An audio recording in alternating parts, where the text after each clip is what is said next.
Michael says, जो मैं आपको पहले बताया था, ये है 9 तारीख, ये है 10 तारीख, ये है जी ओपनिंग प्राइस, ये आप देख ही सकेंगे 12 AM न्यूयॉर्क। ट्रेडिंग व्यू में ये सेटिंग हो जाती है, आपको इस वीडियो के एंड में वो भी रिकॉर्डेड बताया जाएगा, आपने जाके कैसे ये 2 इंडिकेटर्स हैं वो आपने लगाने हैं, वहाँ से उनके ऊपर ये लाइंस, जैसा कि अभी आप देख रहे हैं अपनी स्क्रीन पे, लाइंस वहाँ पे लगी होंगी। माइकल ने कहा था ऊपर क्या होता है, एक्सपेंसिव, और नीचे होता है डिस्काउंट। हमने सबसे पहला स्टेप अप अपना करना है कि हमने ट्रेड कैसे लेनी है।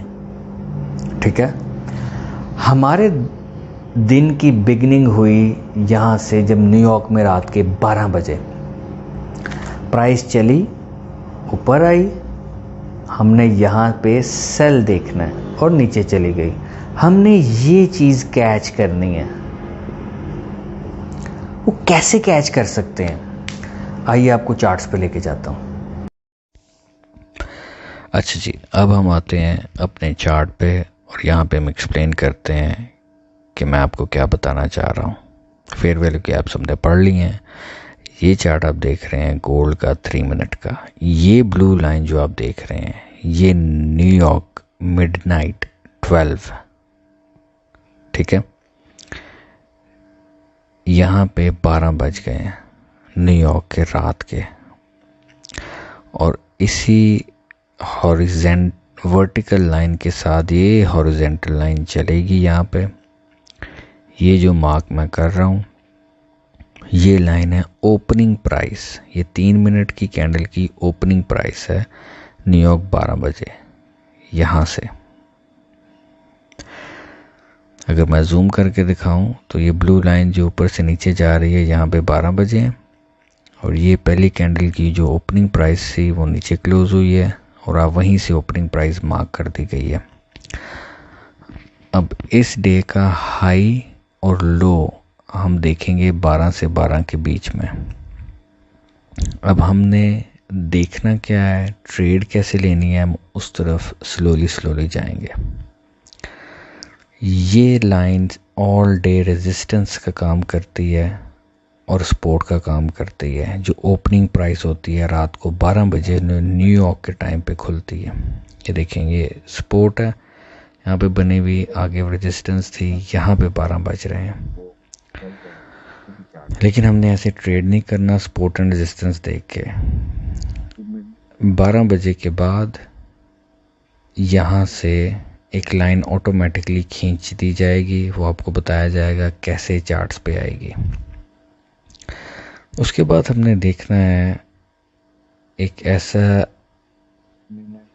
लेवल लिक्विडिटी का जो कि लिया गया हो, और ये 12 बजे वाली टाइमिंग सिर्फ 1 मिनट से 5 मिनट की कैंडल में आप डेली ट्रेड कर सकते हैं। इससे ऊपर 15 मिनट 1 आवर वो हाई टाइम फ्रेम्स हैं। आपने सिर्फ इसको 1 मिनट और 5 मिनट में जब ट्रेड करना है तब आपने ये लाइंस अपने खींचनी है चार्ट्स पे। ये 12 बजे वाले ये एक इंडिकेटर है, ये आपको बता दिया जाएगा ये कैसे लगता है, वो भी वीडियो का हिस्सा एंड पे। ये था जी आपका सपोर्ट एंड रेजिस्टेंस, पुरानी चीज़ जो कि कभी काम नहीं करती और हम इसी में मारे जाते हैं। अब आपको एक्सप्लेन किया जाएगा। ये आप समझ रहे थे कि एक रेजिस्टेंस लेवल है, लेकिन नहीं, इसके ऊपर लिक्विडिटी है जो हमने पढ़ा है, बाय साइड लिक्विडिटी है। हम मिडनाइट प्राइस से ऊपर हैं, अगर आप देखें तो हम प्रीमियम में है, एक्सपेंसिव है, ऊपर है मिडनाइट प्राइस से, तो हमने सेल की ट्रेड ढूंढनी है। पहला स्टेप है लिक्विडिटी ग्रैब हो गई हो, इस लेवल से प्राइस ऊपर चली गई हो, ये लेग में with a fair value gap. अगर आप देखें जिसने लिक्विडिटी ली है उसमें फेयर वैल्यू गैप है। ये देख रहे हैं आप, जूम करके मैं आपको दिखा रहा हूँ, एक फेयर वैल्यू गैप से लिक्विडिटी ली गई है। तो पहला स्टेप हमारा हुआ liquidity grab with a fair value gap. ये अब हम ट्रेड कैसे करनी है उस तरफ जा रहे हैं। लिक्विडिटी ग्रैब जब फेयर वैल्यू गैप के साथ हुई है, उसके बाद आपका स्टेप आता है ITL। ये जो बल्ब बना हुआ है ये एक लो बना हुआ है। इस लो को इंटरमीडिएट टर्म लो कहते हैं।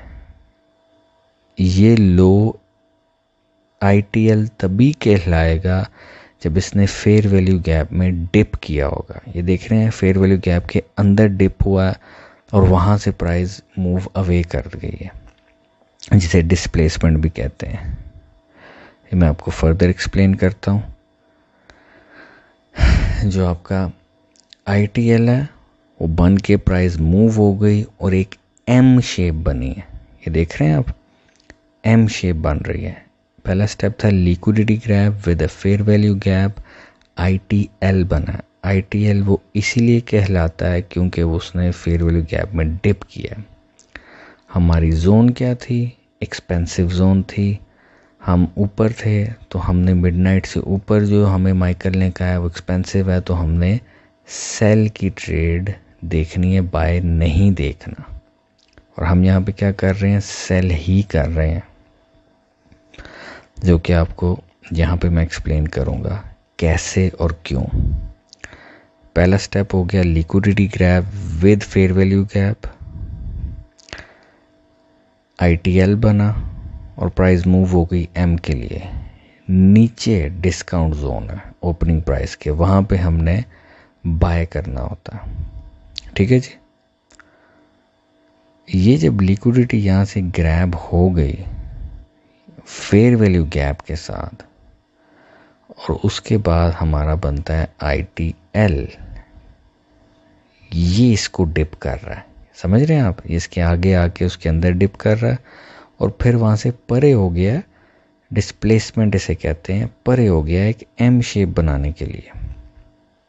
अब गौर से सुनिएगा, जब ITL ये लेवल के नीचे प्राइस क्लोज हो जाए कैंडल, तो आपने देखना है कि ITL से ऊपर कोई फेयर वैल्यू गैप है। जिस लेग ने कैंडल नीचे क्लोज की है उसमें, ये वाली लेग में कोई फेयर वैल्यू गैप है, आपने ये फाइंड आउट करना। अगर तो उसमें फेयर वैल्यू गैप है, जो कि इस एग्जांपल में मैं आपको दिखा रहा हूँ कि एक फेयर वैल्यू गैप ITL के नीचे क्लोज होने के बाद उस लेग में ऊपर बना हुआ है, आपने सेल एंट्री लेनी है उसके रीटेस्ट के बाद। रीटेस्ट का मतलब जब दोबारा प्राइस जाए। ये देखिए यहाँ पे कैंडल नीचे क्लोज हो गई, इससे ऊपर गैप है फेयर वैल्यू गैप। हाँ जी, दो गैप्स हैं इससे ऊपर। एक आपका रीसेंट गैप है इस लेवल से पीछे, इस जगह पे आपने गैप देखना है ITL से ऊपर जब हमने सेल करना है। एक ये आपका गैप बना हुआ है, ये देख रहे हैं, और एक ये गैप बना हुआ है, और प्राइस उस गैप को जो रीसेंट था टच हो के उसको रीटेस्ट करके उसके अंदर डिप हो के तो नीचे चली गई है। ये आपका मॉडल था कि आपने ट्रेड कैसे करना है, सेल की ट्रेड। इस सेल यहाँ से आपने लेना है सिर्फ रीटेस्ट के ऊपर जब प्राइस दोबारा जाए। आप नए हैं, बिगिनर हैं, आपने जब ये प्राइस दोबारा जाएगी तब आपने इस चीज़ को सेल करना है। अब दूसरी बात आ जाती है कि आपका टेक प्रॉफिट क्या है या आपका स्टॉप लॉस क्या है। 1:2 रेशो, 1:3 रेशो, ये बिल्कुल एक मिथ है। इस तरह की किसी चीज़ पे आपने बिलीव नहीं करना। आपके सामने जब चार्ट्स मौजूद हैं तो आपको पता है कि आपका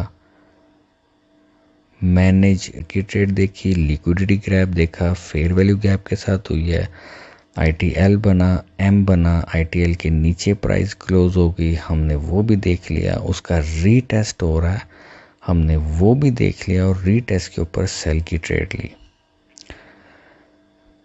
जो बाय साइड लिक्विडिटी होती है उसे कहते हैं जो रेजिस्टेंस पे होती है, सेल साइड लिक्विडिटी उसे कहते हैं जो सपोर्ट पे होती है। अब हम देखने लगे हैं कि वहाँ पे एंटर तो हम हो गए, M बन गया, यहाँ पे ब्रेक कर दिया उसने M से नीचे प्राइस ने, ये एक इंडिकेशन है कि अब प्राइस ने बुलिश हो जाना, बेरिश हो जाना। अब प्राइस जैसे ही इसके नीचे क्लोज हुई ITL के नीचे, आपने उसके रीटेस्ट के ऊपर, मैं बार बार कह रहा हूँ, आपने वेट करना है रीटेस्ट का, ऐसे ही क्लोज पे एंटर नहीं कर लेना। जब उसको रीटेस्ट हो गई प्राइस, तब आपने अपना सेल ले लेना। इस जगह के पे अगर आपने अपना सेल लिया है एक्सपेंसिव जोन में, अगर आप देखें हम अभी भी मिडनाइट से ऊपर ही हैं। और अच्छा जी, यहाँ से हम आगे कैरी ऑन करते हैं कि अब हमारा risk to reward 1 to 2, 1 to 3, 1 to 4 ये कैसे, ये एक मिथ है जो हमने नहीं करना। यहाँ पे अब आपने एंट्री जब ली एक्सपेंसिव जोन में सेल के लिए, आप एंटर कर चुके हुए हैं, तो अब नेक्स्ट क्वेश्चन इज़ कि मेरा टेक प्रॉफिट या मेरा स्टॉप लॉस किधर है।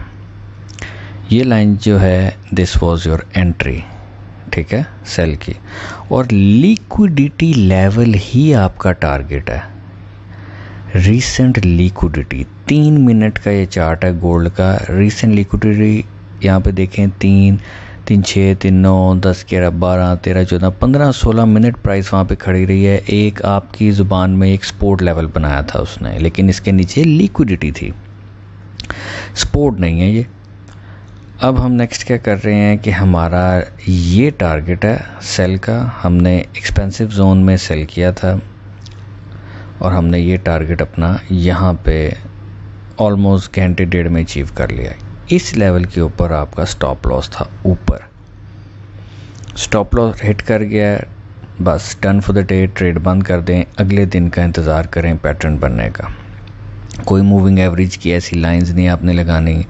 इतना ज़्यादा कुछ चार्ट पे जब होता है तो आपको डिसीजन लेना बहुत ज़्यादा मुश्किल हो जाता है। बेरिश फ्लैग और ये बुलिश फ्लैग, ये जो फ्लैग्स हैं इनसे आपकी जान छूटनी चाहिए।